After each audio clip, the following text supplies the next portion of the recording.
In the heart of a frozen mountain range, where silence is thicker than snow, a man lives hidden, alone, forgotten, and haunted by a truth no one believed. One night, the sky tears open with a violet light. From the storm, a girl appears, but she is not who she seems. And the moment he saves her, his world begins to unravel. She doesn't remember where she came from. He doesn't know why he can't walk away.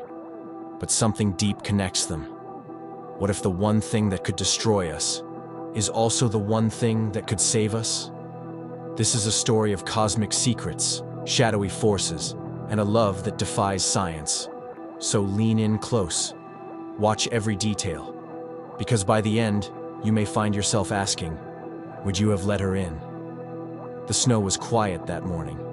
Too quiet. Colton stood at the edge of the forest, his breath forming soft clouds in the air. His boots crunched against the frozen ground. He had been walking the same trail behind the cabin for years.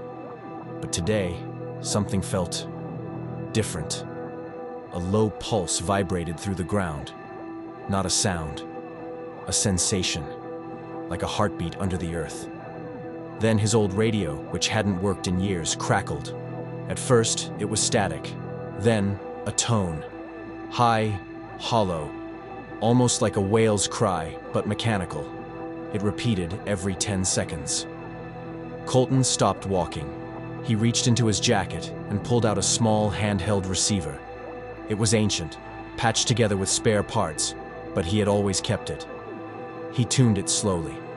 The sound grew louder, not random, rhythmic, purposeful. The signal was coming from somewhere in the forest. He followed. The trees grew denser. Snow clung to branches like sleeping spirits. And then, half buried beneath a fallen pine, he found it. A black cylinder, about the size of a large flashlight, but smooth, seamless. No buttons, no markings. It hummed softly and pulsed with violet light at the core. He knelt beside it, brushing snow from the surface. When his hand touched the metal, it warmed beneath his fingers, responding. Then the pulse changed. The tone shifted, higher, clearer, like it recognized him. He didn't know what it was, but it was not human-made. Of that, he was sure. That night back in the cabin, Naira slept restlessly. Her body moved beneath the blankets. Her hands twitched. Inside her mind, stars bloomed. She floated in darkness, surrounded by endless space. Galaxies swirled around her like glowing rivers. She felt no fear, only longing. Then came the voice, not spoken, not in English, but it echoed inside her head, soft syllables, repeating. A name? A call? Her eyes opened. She sat up, gasping. Colton, half asleep in the nearby chair, woke instantly. Are you okay? I saw them, she whispered. Saw who? The stars. They were singing. She pressed her hands to her head. And words. Strange words. I don't know them, but I understand. He moved closer. What kind of words? Naira looked at him, her violet eyes glowing faintly. She spoke slowly, her voice unfamiliar even to her. Ilindari, Tharnel, Korava. The words echoed like a melody left behind by something ancient. Then, softly, she added, I think something is waking up inside me. The next morning, Colton examined the black cylinder again. He had placed it on his workbench, next to his old laptop and a scanner he hadn't used in years. When he brought the scanner close, the device emitted a burst of light. Symbols, foreign and fluid, appeared in the air like a hologram, floating, shimmering. Among them, coordinates, latitude, longitude. A point far into the mountains, no roads, just deep snow and old forest. He looked at Naira. I think it wants us to go there. Naira didn't speak. She just nodded. They packed light, snowshoes, flashlights, emergency gear, and the device. The journey took hours. The air grew colder. The trees older, their trunks wide and twisted like sleeping giants. Animals stayed away. No birds, no tracks, just silence. Finally, they reached it. Half buried beneath ice and stone, hidden beneath the roots of a collapsed tree, was an entrance, not a door, a gate, made of a smooth metallic material that looked black, but shimmered violet when touched by light. Symbols lined the arch in no language known to man. The device in Colton's bag began to hum louder. Naira stepped forward. The closer she got, the more the gate reacted. Lights flickered, symbols pulsed. A wave of invisible energy pushed through the air, rustling her hair. She reached out. Her hand hovered just an inch from the surface. "Wait," Colton started. But it was too late. Her hand touched the gate. A blinding pulse of violet light burst out, throwing Colton backward. He hit the ground, groaning. When he looked up, Naira was standing still, her eyes wide, her body trembling. Then she collapsed. He ran to her side. "Naira! Naira!" She was breathing, shallow, but alive. After minutes that felt like hours, she opened her eyes. "I saw them," she whispered. "Who?" "The ones who changed me. This place, it was theirs." Her hand rested on the frozen ground. "I think this used to be a doorway, a bridge to somewhere else." Colton helped her sit up. "Why is it calling now?" "I don't know," she said, "but it remembers me, just like I'm starting to remember it." Her voice dropped to a whisper. "This isn't just a gate, Colton. It's a key, and I'm the one it was made for." The cabin was quiet again. The snow outside had melted slightly, but the air was still cold. The trees stood still. Inside, Colton was pacing. He kept glancing at the old radio by the window. It hadn't made a sound in days. Then it buzzed. A short, sharp tone. He turned quickly. The voice came through like a whisper through static. "Dr. Hale, this is Astra Institute. We request a private meeting." Colton stared. Astra. He knew the name. Officially, they were a peaceful scientific agency linked to deep space research. Unofficially, they were known for working with things the government denied existed. He picked up the receiver. "I'm listening," the voice continued. "We know about the gate and the girl. We are not here to harm, only to understand. You once made a discovery no one believed. Let us believe you now." A set of coordinates followed. Colton didn't reply. But later that night, he told Naira. She was sitting by the fire, her fingers glowing softly as they traced the edge of an old book. "You trust them?" she asked. "No," Colton admitted. "But we need to know what they know." The next day, they traveled through old roads until they reached a tall, silver building hidden in the mountains. It was smooth, without windows, and half buried into rock. A door opened without a sound when Colton approached. Inside was silence. Lights hummed faintly overhead. The air smelled clean, metallic. They were led by two silent guides in white suits to a circular room. The walls were glass. At the center was a long black table. A woman waited at the head. She stood when they entered. "Dr. Hale, Naira," she said. "Welcome. I am Director Sloan." Her voice was calm, her face unreadable. She gestured for them to sit. Naira remained standing. Director Sloan continued, "We're not your enemy. We only want to ensure safety for all." Colton narrowed his eyes. "Whose safety? Hers or yours?"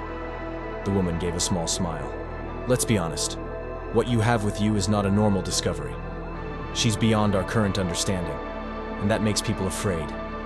Naira's hands glowed faintly. "I'm not here to hurt anyone." "We know," Sloan said. "That's why we're offering a solution, a controlled partnership.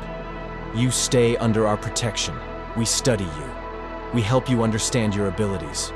You help us understand the universe." Naira looked at Colton, then asked, "And if I say no?" Director Sloan's smile faded. "Then I'm afraid you leave us no choice. We cannot allow an unknown life form with unstable power to walk freely in this world." Colton stood. "So that's it? Pretend cooperation, then a cage?" The lights dimmed slightly. "We gave you a chance," Sloan said coldly. "Don't make us regret it." Naira's voice was low but steady. Then we're leaving.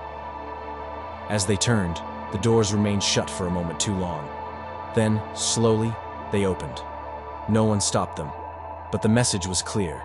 Even the most peaceful organizations were afraid of her. Not for what she had done, but for what she could become. They drove back in silence. Night had fallen by the time they reached a safe house Colton knew, hidden deep in the forest. The building was old, once a weather station, but dry and warm enough. Naira sat on a cot, her eyes fixed on the floor. Colton sat across from her. "You okay?" "I think it's time," she whispered. "Time for what?" "For me to remember everything." She closed her eyes. Her body went still. The air around her shimmered. Tiny lights rose from her skin like dust in sunlight. Then slowly, her memories returned.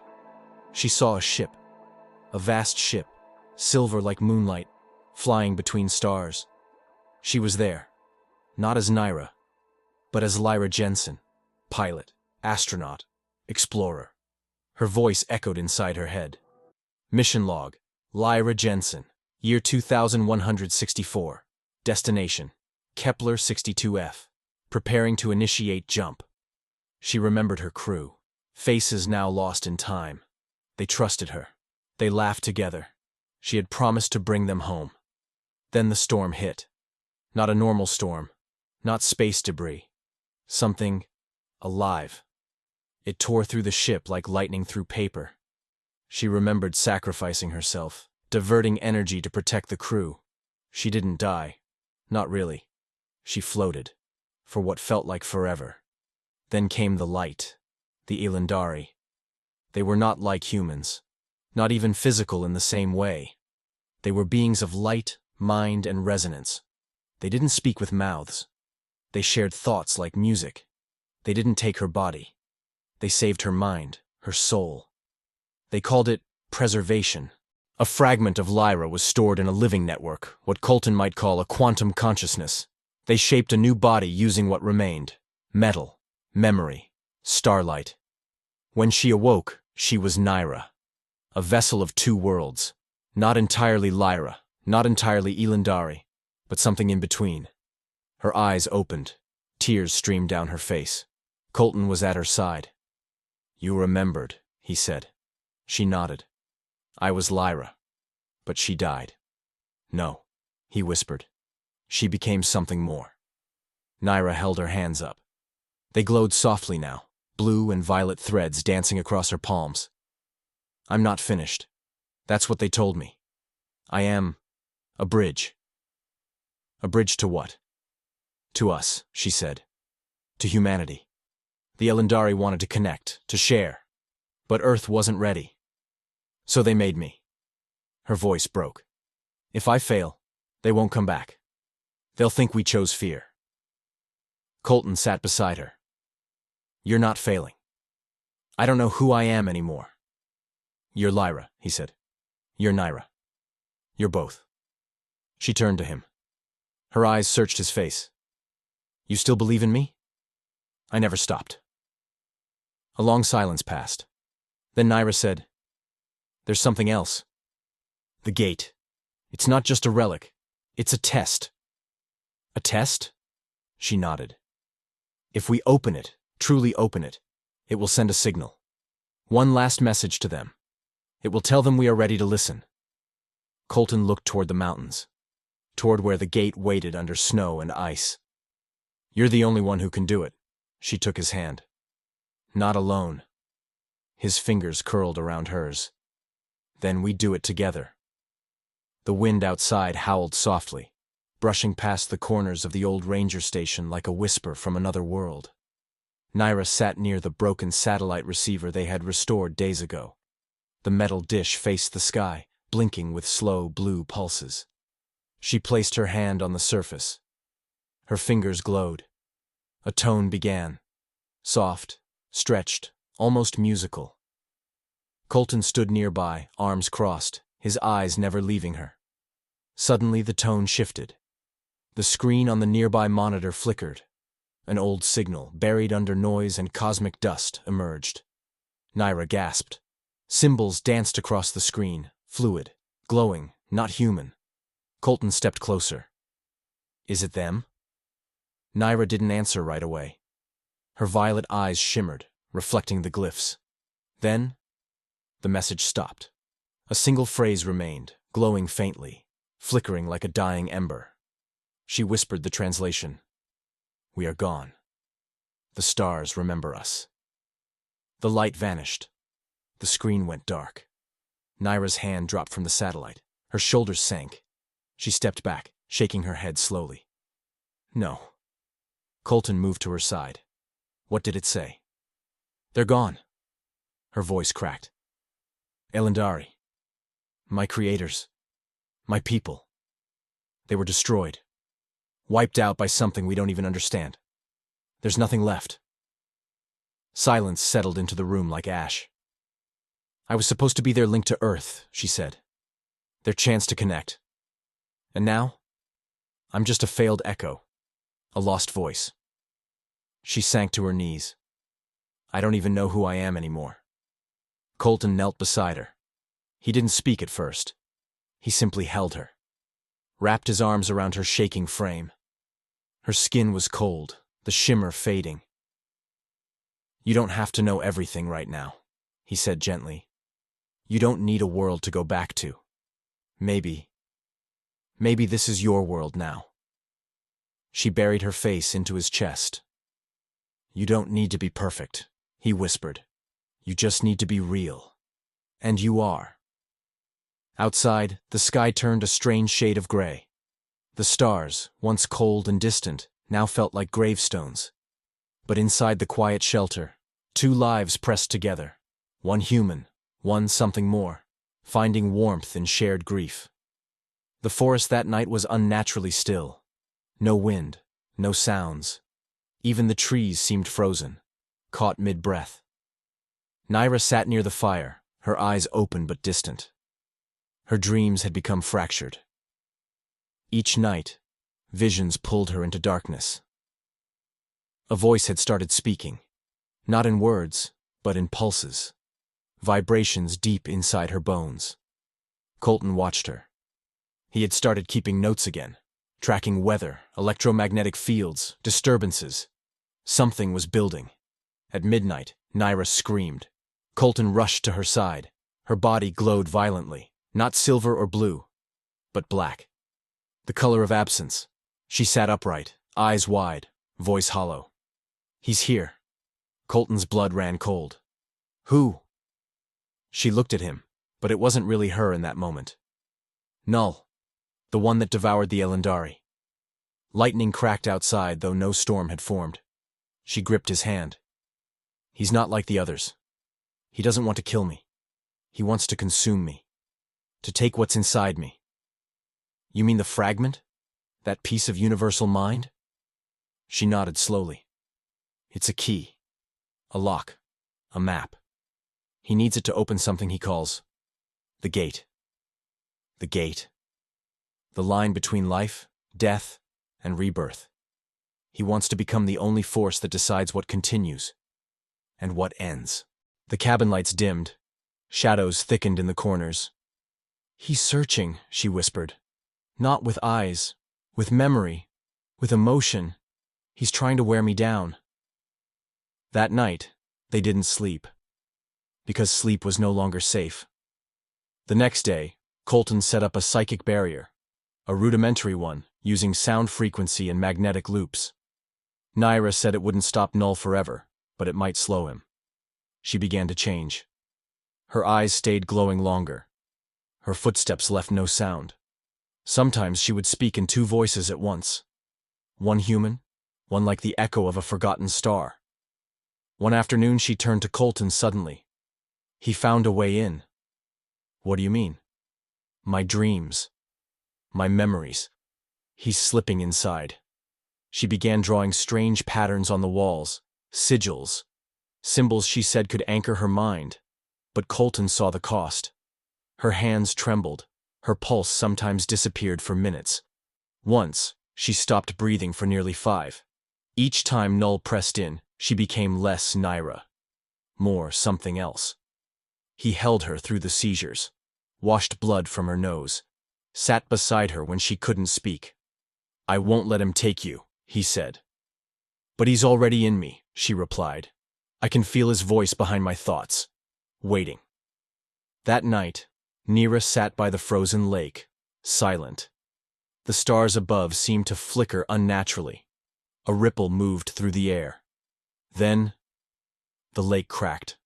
Not like ice, like space. Colton reached for her, but she stood firm. "He's crossing over." From the center of the lake, a shape rose. Not flesh, not shadow. A tear in reality, shaped like a man but made of black lightning and whispers. Its voice wasn't heard. It was felt. "Give me the key," it pulsed. Neera stepped forward. Colton grabbed her wrist. "No!" "I have to," she said, "but not to surrender. To lead him away." "Where?" She looked at the stars. "Into memory. Into the maze he cannot control." And just like that, she touched her temple and disappeared. She was gone for 6 hours. Colton waited, unsure if she was still alive. Then she returned, falling from the sky like stardust. Her body collapsed into his arms. She was alive. Barely. "I trapped him. In me," she whispered. "For now." Colton held her close, knowing this was only the beginning of a much darker journey. But for the first time, he also believed they might just survive it. Together. The days passed slower now. Neera was weak. Her glow faded more often. She barely spoke. Colton built a new shelter deeper in the woods, far from any roads, hidden from satellites. It was small, but strong. They brought what little gear they had: a single solar panel, a heater, one working radio. Each night, Neera would sit near the fire, eyes closed, lips moving in silence. "She's fighting him," Colton whispered once, watching her. Not outside, but in the dream world. Inside her mind, the being called Null clawed through her memories. It whispered lies, promised peace, offered power. But Neera held on to one thing: the feeling of holding Colton's hand. When she opened her eyes, she often said, "I'm still here." And he would reply, "So am I." One afternoon, she drew a symbol in the snow. A spiral, surrounded by 6 stars. Her hand glowed faintly. "This is where he can't follow," she said. "I found it in a dream. It's a place from my first life. A real place." Colton looked down. "Is it a way to trap him again?" "No," she said quietly. "It's a way to separate us forever. But I may not return." Colton's breath caught. "What are you saying?" "I can go in, lock him out, keep him from this world. But it may cost me everything." He knelt beside her, took her hand. "Then don't." She looked into his eyes. "But Earth is your home. It's full of people who don't even know they're in danger." "I don't care about everyone," he said. "I care about you." She smiled, tired, soft. "That's why I'll come back, if I can." That night, as stars returned above, they sat together under a sky that once seemed empty. But now, they both knew. The sky was watching. It was the coldest morning yet. Colton woke up to silence. Neera was gone. He ran outside. Tracks led away from the cabin, glowing faintly in the snow. He followed them for hours, across hills, past the old observatory, through ancient pine groves, until he reached it. A ring of stones, older than any map, half buried under frost. In the center stood Neera. Her hair flowed like silver smoke. Her skin glowed again, not brightly, but steady, peaceful. The air shimmered. "I'm ready," she said, without turning. Colton stepped closer. "I should have come with you." "You did. You're here now." She looked back. "That's all I needed." He reached for her hand. "I don't want to lose you." "You won't," she whispered. She turned, kissed his cheek, and then walked into the center of the ring. Her body lit up. The ground pulsed. Wind spun around them, Trees bent. Snow lifted off the earth in spirals. A gate opened, not with noise, but with silence. Light poured upward, a beam of memory, thought, and time. Naira stood inside it, her arms out. "I'm not just what they made me," she said. "I'm what I chose to become." And then, she was gone. The light vanished. The wind fell quiet. Colton stood alone. No more footprints, no glow, just snow. He knelt in the middle of the ring, not crying, just breathing. A faint hum echoed in the trees. Far above, a star flickered once. Then, slowly, warmth touched his skin. He looked at his hand.